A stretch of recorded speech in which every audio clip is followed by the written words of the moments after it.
Hello and welcome into this week's ARCA Menards Series Rewind show right here on Racing News Now. As always, I'm your host, Garth Allen. Thank you once again for joining me today. If this is your first time catching a Racing News Now video, remember we are in our hashtag Race to 1K. The quicker we get to 1,000 subscribers, the quicker we can give you mobile live streams from the track when we are at the track doing our coverage there. It will vastly improve the quality and quantity of that coverage we are able to give you from the track. We are very quickly on our way there, now over 600 subscribers. Want to say thank you to everyone who has subscribed recently.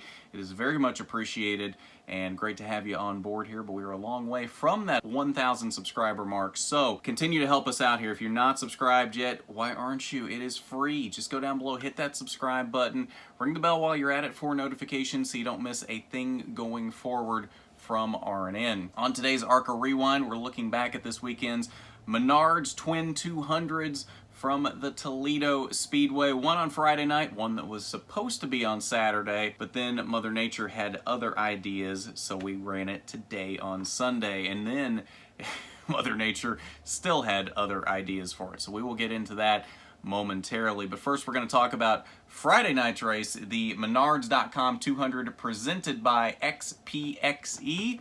200 laps, 100 miles around the half-mile Toledo Speedway in northwest Toledo, Ohio. This was an interesting race. Not a lot of incidents happening in this race, but at the same time, there was some drama in this race. There were some storylines. A lot of times recently, when you have a driver dominate a race, as we did have one driver dominate this race for the most part early on, a lot of times when we've had that happen, that driver's gone on to dominate the entire race and win it. That was not the case in this race. In fact, we had that again in the second of these Toledo races. So we had a lot of storylines going on this weekend. So let's get into it now. 3 caution flags for a total of 14 laps. Of course, we did have our 2 scheduled breaks in this race at lap 76 and 151. Teams could get their pit stops done out of the way. And the only other caution came at lap number 158 as the 20 of Chandler Smith stopped in turn 2. He had some sort of suspension issue, and the car had really kind of become undrivable, not to the point where he needed to stop, and ARCA officials deemed that as an unintentional stop because he did get rolling again right after the caution was thrown. So they assessed him a 5-lap penalty for intentionally stopping to cause the caution. Couple that with all the damage that had been done to the suspension, and that was the end of the night for Chandler Smith. He was not able to get back onto the track after that. Now, lap leaders on the night. Chandler Smith dominated this race early, led 103 laps.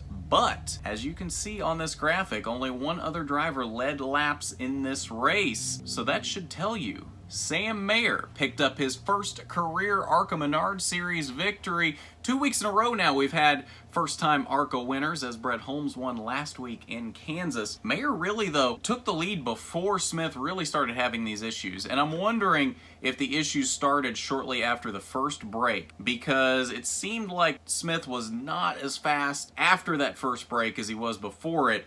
Mayer really closed the gap there in the middle of that second stage, took the lead from Chandler Smith just shortly after halfway, and never looked back. And after that point, it was all downhill for Chandler Smith. Fell back to, I believe it was 3rd behind Ty Gibbs, may have even fallen to 4th before the second break came out. And then, of course, just shortly after taking the green flag for that final stage of the race, he had his incident with the suspension. So all in all, started off as a good night for Chandler Smith, but did not end up well for the driver of that 20 car. The driver of the 21 car, though, it was a great night. His first career ARCA Menards Series victory. We've talked a lot about him winning ARCA East and ARCA West races over the past couple of years, but that main ARCA Menards Series victory had eluded him up to this point, and he was finally able to hit victory lane for the first time in the main ARCA Series. A track that he was not very pleased with last season, wasn't one of his favorites, but I think his opinion of this track is changing now after this weekend. Ty Gibbs, second fastest car all day, and really it was kind of a reversal of roles here. As Chandler Smith faded early in the race, Sam Mayer got quicker, and it seemed like Ty Gibbs just kind of stayed status quo during all of this and went from being the second fastest car to Chandler Smith to being the second fastest car to Sam Mayer, and never really was able to really fully challenge for the lead at any point in this race. Good strong run for Ty Gibbs though.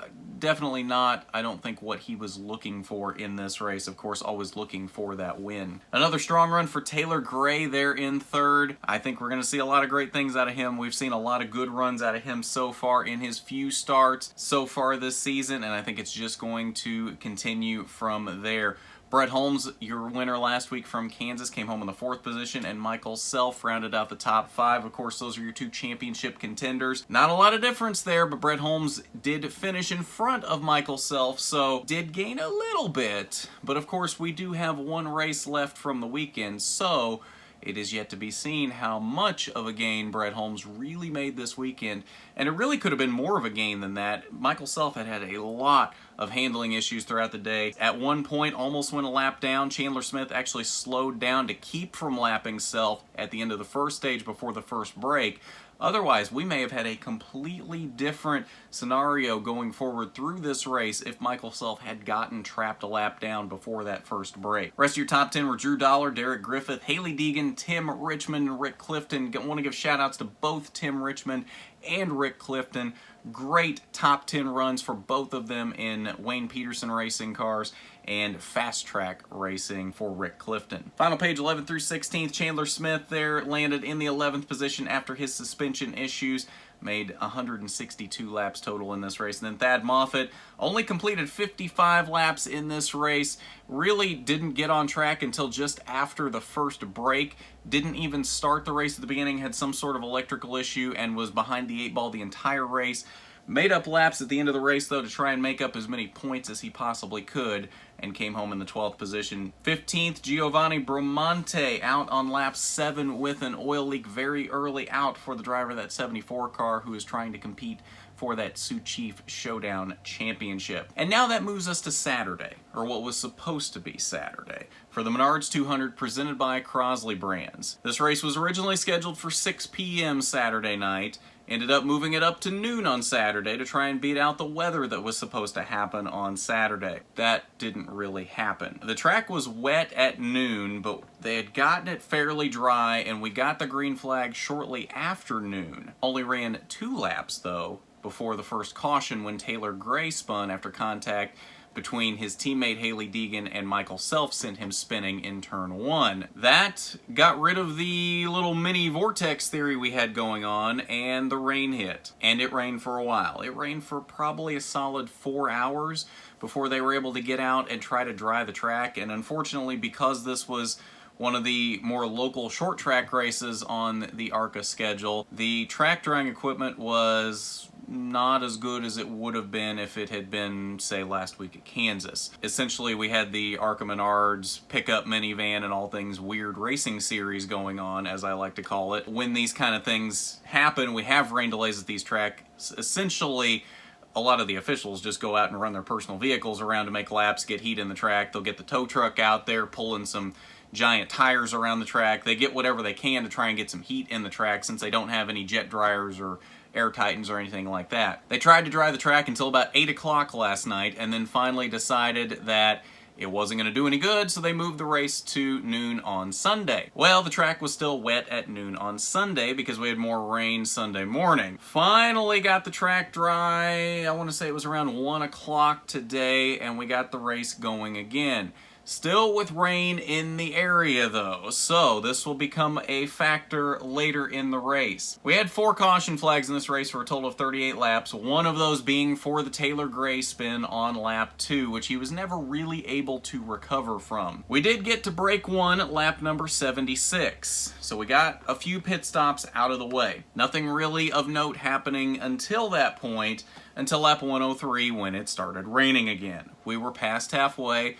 I figured that was going to be it. I figured if it was raining, they were just going to call it, and we were past halfway, and that was going to be the end of the race. Ty Gibbs would have liked it at this point. He made the comment yesterday when it was raining after 6 laps that they should have just called it at that point. Unfortunately for him, the rule book did not allow for that. We have to make it to at least halfway before it can be called official. At this point, it could have been called official, and I honestly assumed this would be the end of the race. But they kept the cars out there running caution laps to keep some heat in the track, and they got back going green after the sprinkles moved out of the way. Well, we only got about another 4 laps because we ran 13 laps under caution for this rain delay. We got back green on lap 117 and then went right back to caution on lap 120 as Sam Mayer and Ty Gibbs were battling for the lead off the restart. Mayer had the nose out front on the high side. Gibbs looped it from the bottom in turn 3 and brought out the caution. This again got rid of our vortex, and the rain started again, and the rain was harder this time, and this would be the end of the race. Ty Gibbs dominated this race, leading 107 laps. Chandler Smith also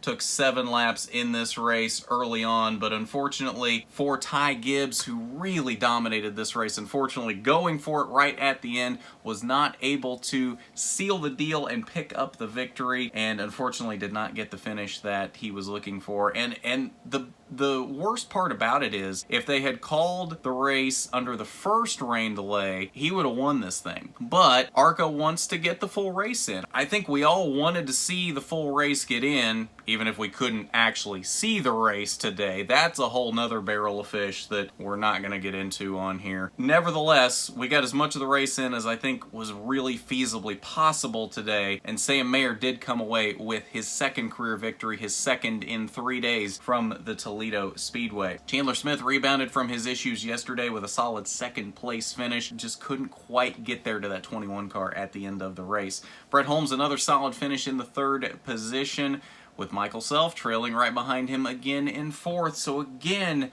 Brett Holmes not making up much in that points gap, but did slightly chip into that points lead of Michael Self. Derek Griffith, good strong run for Derek Griffith in this race in the top 5. His first career top 5 finish in the ARCA Menards series. Slowly but surely, Derek Griffith is finally putting together those runs that I think we all knew that he could put together in the ARCA Menards series. I think it just took a little bit for him maybe to get used to the level of competition in this series. And now that he's finally getting used to it, I think we're going to finally start seeing those runs that we expected out of him in that 22 car. Rest of your top 10, Hailie Deegan landed in 6th. Austin Green, son of NASCAR Busch Series champion David Green, came home in the 7th position in his first ARCA start. He replaced Giovanni Bramante today in that 74 car for Visconti Racing. Good run for Austin Green. Thad Moffitt came home in 8th, Drew Dollar 9th, and Ty Gibbs, after his spin to cause the final caution, landed in the 10th position. Final page 11 through 16, Taylor Gray in 11th, 1 lap down, never was able to rebound from his early spin in this race, and a lot of us, I think, forgot that that was part of the same race, so it was really weird to see him laps down so early in this race, but that was why he was laps down, and unfortunately never was able to recover from that and really put together any kind of a decent run in this race. But that is your results from the Menards 200, the second of the twin 200s from Toledo Speedway for the ARCA Menards series. Let's take a look at your point standings following Toledo. 10 races into the 2020 ARCA Menards series season, and Brett Holmes gained a total of 2 points this weekend out of 2 races, gained 1 point in each race to chip into Michael Self's lead. The lead is now 7 points as we enter the home stretch of the 2020 season. This championship battle is gonna get good. Strap in, hang on, we're in for another championship battle like we saw last season. It is gonna come down to the wire. Michael Self does not have this in the bag at all. This is gonna be a fantastic championship battle between Michael Self and Brett Holmes. Brett Holmes has been so consistent lately that he might just out-consistent Michael Self for this championship. I don't even know if that's actually a phrase, but I just made it up, and that's what Brett Holmes might do, is out-consistent Michael Self. We're making that a new phrase. Right here on the ARCA Rewind Show, out-consistent is now a new phrase. Drew Dollar still sits in the 3rd position, 40 points off the lead, 44 back and 4th is Hailie Deegan, and your other full-time driver this season, Thad Moffitt, in 5th, now sits 72 points off the lead after 2 fairly disappointing races from Toledo. But that's your point standings following the Menards Twin 200s from the Toledo Speedway this weekend, and I believe that will do it for us on this ARCA Rewind show. Lots of great stuff happening over the next few days. Got a big ARCA weekend next weekend. We got 2 ARCA West races, one on Friday and one on Saturday. And then we've got the main ARCA Menards series from Michigan on Sunday. Of course, watch parties for all of those as well as rewind shows. So it'll be a big ARCA weekend coming up this coming weekend. So again, if you're not subscribed, you need to be, especially when we are in our hashtag Race to 1K. NASCAR Heat 5 stream coming up on Wednesday as we continue our career mode, and of course watch parties for all of those ARCA races coming up this weekend. And I've got a few ideas for some one-off videos that I would like to do this week, so keep an eye out for those. Some things that I think you might be interested in seeing, especially those of you that are big ARCA fans. Some things that might be some interesting thoughts and discussions for the ARCA Menards series. Let's put it that way. So like I said, if you haven't done it already, you need to go down below, hit that subscribe button, ring the bell for notifications so you don't miss a thing going forward from RNN. While you're down there, why don't you hit that big thumbs up button for me if you like the video. It is much appreciated when you do. And as always, thank you to our Patreon supporters, President Gambit and Regional Manager William Holmes. Thank you for your support of the channel. It is greatly appreciated and definitely helps out the channel immensely. So again, thank you for all of your support so far. But I think that's going to do it. So as always, this has been the ARCA Menards Series Rewind Show. I'm Garth Allen for Racing News Now.